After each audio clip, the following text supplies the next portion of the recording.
ഷാർജയിൽ ബാങ്ക് ചെക്കുകൾ ഉൾപ്പെടെ സാമ്പത്തിക ഇടപാടുമായി ബന്ധപ്പെട്ട പരാതികൾ സമർപ്പിക്കാനുള്ള സൗകര്യങ്ങൾ വിപുലീകരിച്ചു. ഇനി മുതൽ എമിറേറ്റിലെ ഏത് പോലീസ് സ്റ്റേഷനുകളിലും സാമ്പത്തിക ഇടപാടുമായി ബന്ധപ്പെട്ട കേസുകൾ നൽകാം. ഷാർജയിൽ ഇനി മുതൽ സാമ്പത്തിക ഇടപാടുമായി ബന്ധപ്പെട്ട പരാതികൾ എമിറേറ്റിലെ ഏത് പോലീസ് സ്റ്റേഷനുകളിലും സ്വീകരിക്കും. എല്ലാവർക്കും വേഗത്തിലും കൂടുതൽ സൗകര്യപ്രദമായ സേവനങ്ങൾ എത്തിക്കാൻ ലക്ഷ്യമിട്ടാണ് പുതിയ തീരുമാനം.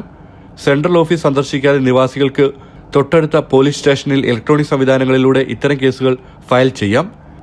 ബാങ്ക് സർട്ടിഫിക്കറ്റുകളുടെ ഡിജിറ്റൽ പതിപ്പുകൾ ലഭിക്കാനും ഇതുവഴി സൗകര്യമൊരുക്കും.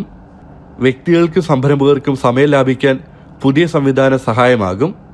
നിർത്തിയ ബാങ്ക് അക്കൗണ്ടിൽ പണമില്ലാതെ മനഃപൂർവ്വം നൽകിയ ചെക്കുകൾ, വ്യാജ ചെക്കുകൾ എന്നിവയുമായി ബന്ധപ്പെട്ട കേസുകളാണ് പുതിയ സംവിധാനത്തിലൂടെ സ്വീകരിക്കുക. ജനങ്ങളുടെ ആവശ്യങ്ങൾ നിറവേറ്റുന്നതിലുള്ള ഷാർജ പോലീസിന്റെ പ്രതിബദ്ധതയാണ് പുതിയ നടപടിയെന്ന് general department of comprehensive police stations director brigadier general Ibrahim Musafa Al Ajel വ്യക്തമാക്കി. ജനം, ദുബായ്.